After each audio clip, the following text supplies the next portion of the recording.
Hi అండి, welcome to my channel. ఈరోజు వీడియోలో పన్నీర్ మసాలా కర్రీ ఎలా చేయాలో చూపిస్తాను.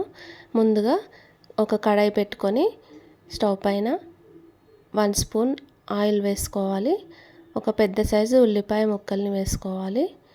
ఇలా వేసుకున్న తర్వాత ఇప్పుడు ఒక క్యారెట్ ముక్కల్ని కూడా వేసుకోవాలి. అవి కూడా ఫ్రై చేసుకోవాలి. ఈ వీడియో కనుక ఫస్ట్ టైం చూసినట్టయితే సబ్స్క్రైబ్ చేసుకోండి. ఇవి కొంచెం ఫ్రై అయ్యాక ఇప్పుడు 5-6 పచ్చిమిర్చిని ఇలా కట్ చేసుకొని వేసుకోవాలి.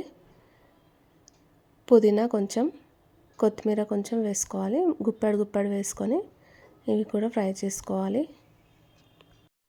10-12 వెల్లుల్లి రెబ్బల్ని పొట్టు తీసుకొని వేసుకోవాలి. ఇలా గోల్డెన్ కలర్ వచ్చే వరకు బాగా ఫ్రై చేసుకోవాలి. ఇలా ఫ్రై అయ్యాక చల్లారనివ్వాలి. చల్లారిన తర్వాత ఇప్పుడు మిక్సీ జార్లో వేసుకోవాలి. ముందుగానే 1 గంట ముందే కాజుని 10-15 నానబెట్టుకున్నాను. అవి కూడా వేసేసుకొని గ్రైండ్ చేసుకోవాలి మెత్తగా.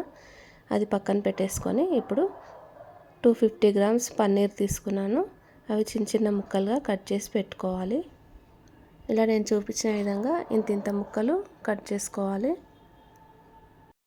అన్నిటినీ ఇలా కట్ చేసుకున్న తర్వాత ఇప్పుడు స్టవ్ పైన ఒక కడాయి పెట్టుకొని 2 టేబుల్ స్పూన్ల ఆయిల్ని వేసుకోవాలి.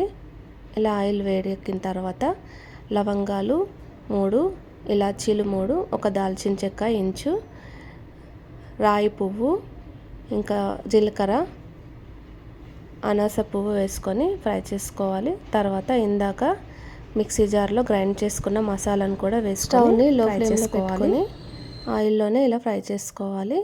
ఇప్పుడు 1/2 స్పూన్ పసుపు వేసుకోవాలి.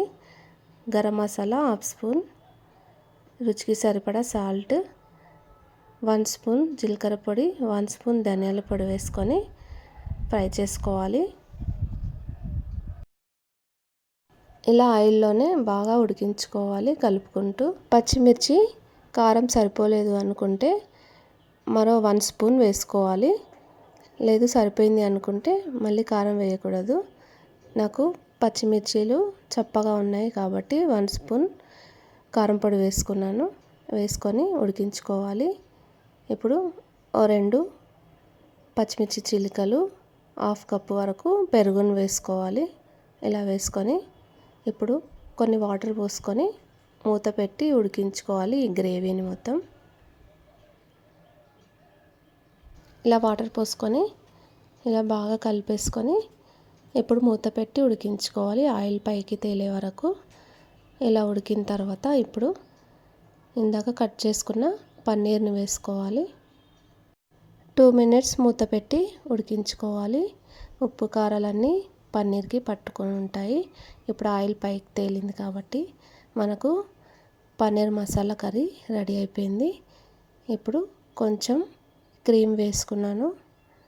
బటర్ కూడా వేసుకోవాలి, టేస్ట్ బాగుంటుంది. పన్నీర్ మసాలా కర్రీ చపాతీ, పూరి, రైస్లోకి టేస్ట్ చాలా బాగుంటుంది. ఓసారి ట్రై చేయండి మీరు కూడా. ఈ వీడియో నచ్చినట్టయితే లైక్ చేయండి, షేర్ చేయండి, సబ్స్క్రైబ్ చేసుకోండి. ఎలా వచ్చిందో మీరు ట్రై చేసి కామెంట్లో పెట్టండి. బెల్ ఐకాన్ క్లిక్ చేయండి.